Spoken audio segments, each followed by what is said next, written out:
Ladies and gentlemen, boys and girls, choppers, shoppers and chart toppers, welcome along to the Joe Spivey YouTube channel where we discuss books and little else. And today I've got for you a review of sorts of Hilary Mantel's Wolf Hall. But before we do get into that, I have a sort of a new book haul for you, just the two, just a twin pairing to discuss with you. Move that a little bit closer.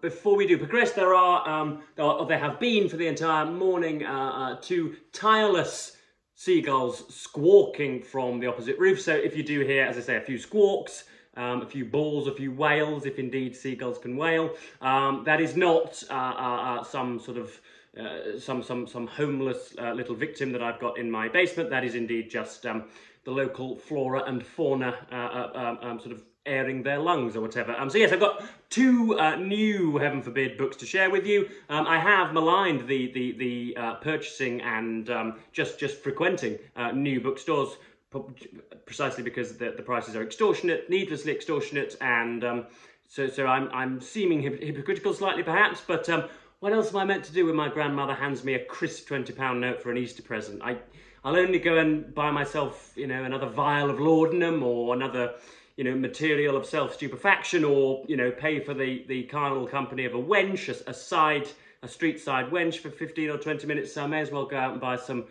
new books, because if not, then I will morally descend, I think is the phrase. So yes, we've got two things here. First up, we've got William Shakespeare's Macbeth in a Penguin classic. Just scrolling Netflix yesterday, don't often do so. I had tired of BookTube, or at least exhausted BookTube's options, or at least those I'm subscribed to, and so I went on to Netflix and was once again spellbound by Michael Fassbender's, Michael Fassbender starring as the Thane of Cawdor, Macbeth, in the 2015 adaptation, I think, in the kind of the brutal Scottish Highlands. So yeah, spellbound once more. It's the only. I went to university with a load of people who had subtitles on every film that they watched, just for distractions, or at least some kind of soft touch, I think. But the only time that I ever have subtitles on a film is when it's a Shakespeare play, because indeed, you know, the lyrical brilliance and poetic beauty is, of course, 40–50% of the bargain whenever you're watching Shakespeare. So yeah, spellbound once more. So I thought, Christ alive, I may as well read the play once again. I did this at GCSEs at age 15 or 16, and most of it flew over my then coiffured hair rather than centre-parted hair. And so yeah, I'm going to go into it all over again. It was, I don't think I looked up. I was, you know, for 1 hour 57, I was completely and utterly at the behest of Mr. Fassbender and the lady who played Bane's sister in, or Bane's child rather, in The Dark Knight Rises. I've forgotten her name, but yes, that was really rather good. So I've gone and got Macbeth. This is the portrait is a cover detail from Macbeth and the Armed Head by Henry Fuseli, Italian bloke probably, 1741 to 1825. So that's him there, and there are the three sort of mystical apparitions. And then we've also got, to near enough complete my collection of Trollope's Palace novels, ahead of a long neglected read-along, we've got The Eustace Diamond. So I've now got Can You Forgive Her, Phineas Finn, The Eustace Diamonds, Phineas Redo, The Prime Minister, and then I think I'm just missing The Duke's Children at the end. But beyond that, I think I have all of the Palliser novels now. This is a detail from My Lady Fair by Sir Frank Dixie. So that's, yeah, apparently that's in Manchester Art Gallery, so I've seen that in the flesh, indeed, at one point in my life. Nice thick thing that I think altogether it cost me £17.99 for those two collections. So yeah, and I also had to, of course, deal with an austere employee at Waterstones, but there we are. But anyway, let's get into the meat and gristle of today's video. This is a walkthrough / reflection on Hilary Mantel's Wolf Hall, and this came recommended to me by a particularly special friend online, whose company I would never have known without BookTube. They are a very special individual indeed, and it's I think their favourite book by a distance, or Hilary Mantel is was their writer-in-chief, and So I thought, given that we've had such wonderful conversations, I thought I owed it to them to walk through it. And yeah, I'd read a few of Mantel's articles in The Guardian and knew that she was an idiosyncratic writer in her own right, and had some high expectations, or at least it might be seemed that I was destined to fail, or the book for me was destined to fail, given that it came with such high praise, but it did not. It lived up to those expectations. It's about 650, 700 pages. I've got a few things that I want to highlight. I mean, I might as well give you the bare bones. It is historical fiction charting. It's a sort of an adventurous Bildungsroman of Thomas Cromwell, who came to be a very prominent courtier during the reign of King Henry VIII in 16th century England. And yeah, it's a Bildungsroman from rags to riches or whatever. We start off with his face in the cobblestones, with him being bludgeoned to within an inch of his life by his father, and then by the end he has, you know, the sort of the ecclesiastical and almost legal and parliamentary rudiments at his behest, or at his, you know, he's at the helm of all of that. They are, you know, the country is, to a greater or lesser extent, under his thumb entirely. So it's a hell of a journey, folks, hell of a journey. And yes, one of the major difficulties with historical fiction, for me anyway, is the kind of exhaustive, tiresome superfluities of it lots of the time, even when you're dealing with something like George Eliot's Romola, which I've cited as pretty good on here before, or Antonio Scarlati's M, Son of the Century, about Mussolini. Whenever you have historical fiction, you can seem as if there's a sort of a fantasy-esque world building that has to go into play, because you cannot presume that the entirety of your entire audience is as conversant in the historical matters as you are, and so you sense that writers feel an onus to over-explain and to give you every spreading of butter, every refilling of a fish tank, every coffee machine, every, you know, whatever it is, every cart, every aspect of a Gilded Age, every lawnmower, every brick of the White House, every artistic movement. But this is a reminder from Mantel that you really don't have to do that. Although Henry VIII is a prominent figure in his own right, you know, if you're thinking about embarking on this for the first time, you really needn't worry, folks. She holds your hand, not in a kind of supercilious, highfalutin way, you know, patronising way like that. But she walks you through, she guides you through, and makes sure to outline the historical ramifications and parameters of everything in a cogent and professional way, without mumbling on to a ruinous extent. So that's one positive. For me anyway, one of the most significant parts of the book was the upending of King Henry VIII, pretty much, or at least his his moral fibre and his character. Here, in Great Britain anyway, you know, sort of modern scholarship brushes over Henry VIII rather a lot. Certainly at school anyway, when you're being taught about him, he is a sort of adipose, brutal, ignorant git who had 6 wives, who were divorced, beheaded, died, and divorced, beheaded, and survived. You learn that rhyme, and that's about it. You see one portrait of him, as I say, as an adipose, corpulent, fat git, who can't do anything but shove chicken legs down his throat all day long, and who runs through wives like toilet paper. But in here we have a very, a sort of slightly idle, a slightly whimsical, given to worriment, an inexperienced individual, in dire need of Cromwell's mollification, you know, a sort of, a kind of, almost an unwilling potentate in a sense. He is not nearly as scary, not nearly as nefarious as I think he comes to be later on, or at least as he is most popularly remembered now. Another thing that really is brought home by Mantel is her kind of normalising of completely horrendous events and issues. So again, spoiler alert, stop now if you don't want any of the plot spoiling. Cromwell's wife, Liz, dies very young of a plague, and indeed one of his very many children, Grace, died very young, and this is not brushed over, it's not it is acknowledged and approached and apprehended, but it's it's not the kind of tear-jerking that you would get from a contemporary fiction if their squirrel died or whatever. And we've also got many allusions to the torturing and execution of heretics and of aggravators of the state and enemies of the state, and individuals deemed undesirable, about their stomachs being ripped out, their entrails thrown to bits, themselves being burnt to death.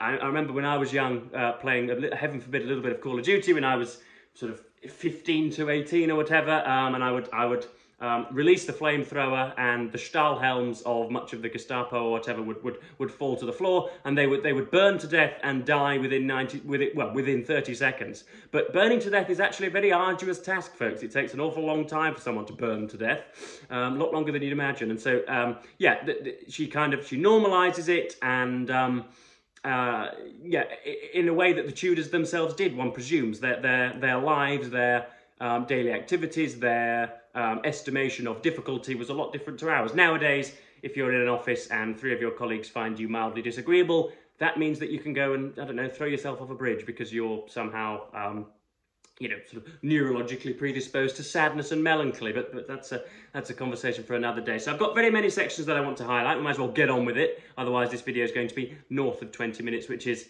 the boondoggle and bugbear of many of your lives. So we've got, he originally rises through the ranks under the tutorship or guidance or in the employ of Cardinal Wolsey. Again, it must be said, I knew nothing about these guys. I didn't have to research anything. I didn't look at, I know there's a helpful, it might be a BBC series, or there's certainly a prominent series from a few years back. But I didn't have to consult any of those, and I'm not a nerd of this period. I'm not a historical nerd at all. I know bits and bobs about 60s and 40s, 20th century history is reasonable, but essentially, even from a Eurocentric perspective, but my knowledge of the Tudors is laughable, and that didn't hinder me in any way. So, yes, this is Cardinal Wolsey, and this will give you a taste of Mantel's companionship on the page. The Cardinal joins his hands. He makes a great, deep, smiling sigh, like a leopard settling in a warm spot. He regards his man of business regards him. That's Cromwell. The Cardinal, at 55, is still as handsome as he was in his prime. Tonight, he is dressed not in his everyday scarlet, but in blackish purple and fine white lace, like a humble bishop.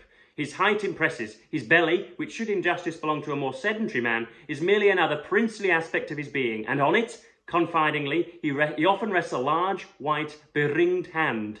A large head, superbly on broad shoulders upon which rest, though not at this moment, the great chain of Lord Chancellor of England. The head inclines, the Cardinal says, in those honey tones, famous from here to Vienna. So now, tell me, how was Yorkshire?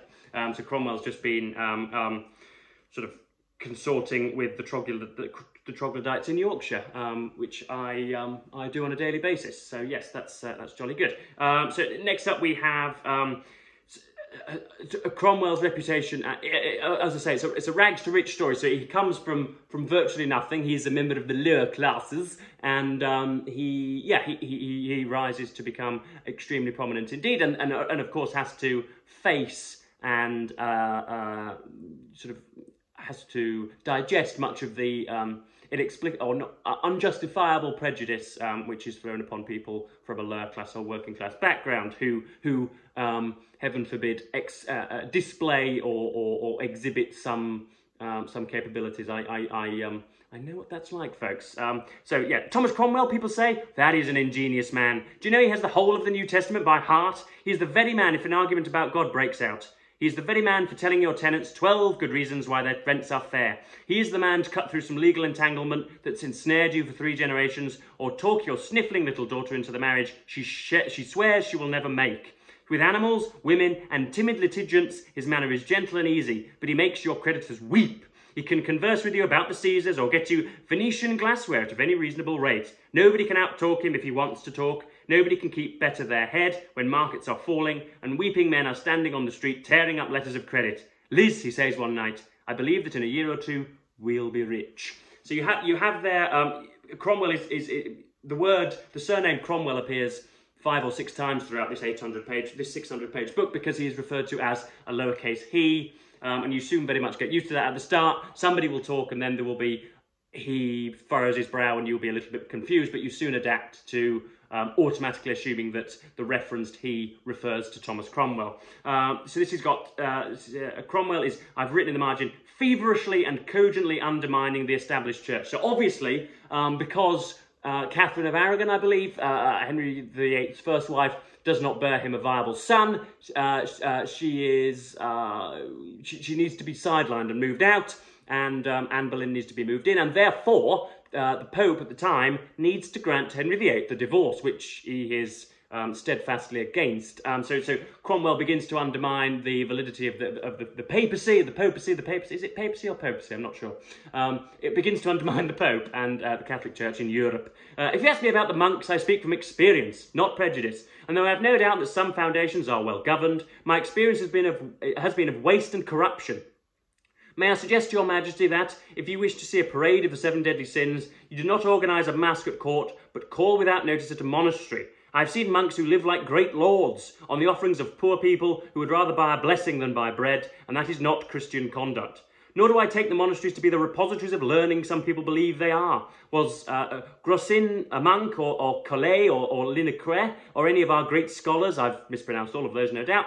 They were university men. The monks take in children and use them as servants. They don't even teach them dog Latin. I don't grudge them some bodily comforts. It cannot always be lent. What I cannot stomach is hypocrisy, fraud, idleness. Their worn-out relics, their threadbare worship, and their lack of invention. When did anything good last come from a monastery? They do not invent, they only repeat, and what they repeat is corrupt. For hundreds of years the monks have held the pen, and what they have written is what we take to be our history, but I do not believe it really is. I believe they have suppressed the history they don't like, and written one that is favourable to Rome. So you get a few perorations and disquisitions and exegeses like that from Cromwell throughout the book. One more thing that I just want to pick out, I'm not going to be able to get through all that I've highlighted, but this is a fabulous depiction of, as I say, the inexperienced and slightly trepidatious King Henry VIII, or at least someone who incites some empathy and some sorrow and even some, heaven forbid, some pity. He's an innocent little blighter on occasion, and yet he rules over an entire country. When he sees Henry draw his bow, he thinks, I see now he is royal. At home or abroad, in wartime or peacetime, happy or aggrieved, the king likes to practice several times in the week, as an Englishman should. Using his height, the beautiful trained muscles of his arms, shoulders and chest, he sends his arrows snapping straight to the eye of the target. Then he holds out his arm for someone to unstrap and restrap the royal arm guard, for someone to change his bow and bring him in a choice. A cringing slave hands a napkin to mop his forehead and picks it up from where the king has dropped it. And then, exasperated, one shot or two falling wide, the King of England snaps his fingers for God to change the wind. That wasn't actually very depicting him as being very innocent, was it? So that's probably the wrong chapter that I've highlighted. There is a section in here which shows King Henry VIII as somebody to be not pitied but thought after. And then we've just got one more section. We've got she's quite. I've written in above the chapter there. What have I said? Tolstoy-esque in his zoomed out, distant analysis of all parts at play. So that's Joe Spivey, the critic there, working his magic. So this is, the start of a chapter, and she tries to, I don't know whether she's consciously imitating Tolstoy or whether that's just the flotsam and jetsam of writing historical fiction, but she is outlining the parameters and the difficulties at play, and obviously giving herself a little bit of room in order to, not proselytise, but to, again, talk about the nature of history and of the characterisation of entire countries and ruling systems. Time now to consider the compacts that hold the world together. The compact between ruler and ruled, and that between husband and wife. Both these arrangements rest on a sedulous devotion, the one to the interests of the other. The master and husband protect and provide, the wife and servant obey. This could be some of the manuspheric Jordan Peterson pronouncements, couldn't it? The master and husband protect and provide, the wife and servant obey. Above masters, above husband, God rules all. He counts up our petty rebellions, our human follies. He reaches out his long arm, hand bunched into a fist. Imagine debating these matters with George, Lord Rochford. He is as witty a young man as any in England, polished and well-read. But today what fascinates him is the flame-coloured satin that is pulled through his slashed velvet oversleeve. He keeps coaxing the little puffs of fabric with a fingertip, plaiting and nudging them and encouraging them to grow bigger, so that he looks like one of those jugglers who runs balls down their arms. Runs balls down their arms. It is time to say what England is. her scope and boundaries, not to count and measure her harbour defences and border walls, but to estimate her capacity for self-rule. It is time to say what a king is, and what trust and guardianship he owes his people, what protection from foreign incursions, moral or physical, what freedom from the pretensions of those who would like to tell an Englishman how to speak to his God. So that's, yeah, it's all jolly good, folks. It is an idiosyncratic writing style, but it is nonetheless an ornate one and a kind of a really self-aware one. You can see that she has, I think, you know, sometimes the phrase I think that Dr. Johnson used was phrases that stink of the lamp, i.e. you stayed up an awful lot at your bedside working on the prose, and you can see that it seems quite taut and therefore impregnable. But that is not the case with this. She's, yeah, as I say, idiosyncratic. It's very commanding. It's very, you know, confident and brazen. And I think there are you know, many sequels that followed. So I'll obtain and read them as is my wont. So yes. I don't know whether I've done it justice. I think I've talked on it for long enough. And so, yes, I have to thank the very special individual that compelled or slightly encouraged me to do it. But I will be forever thankful because I've got a new favourite, Hilary Mantel. It's been jolly good, and I've positively flown through it. So, yes. I think that just about covers me for today, BookTube. Please do let me know. I know it's a very popular book on BookTube, so do indeed let me know what you felt of it, and indeed draw me towards the passage that I thought was showing Henry VIII as an innocent individual. That was a slip from myself, so apologies, folks. Am I losing my touch in my old age? Goodness knows. But yes, I'm going to stop chuntering on, have some lunch, and upload this bloody thing. So yes, I'm going to thank you ever so much for watching BookTube, and say goodbye.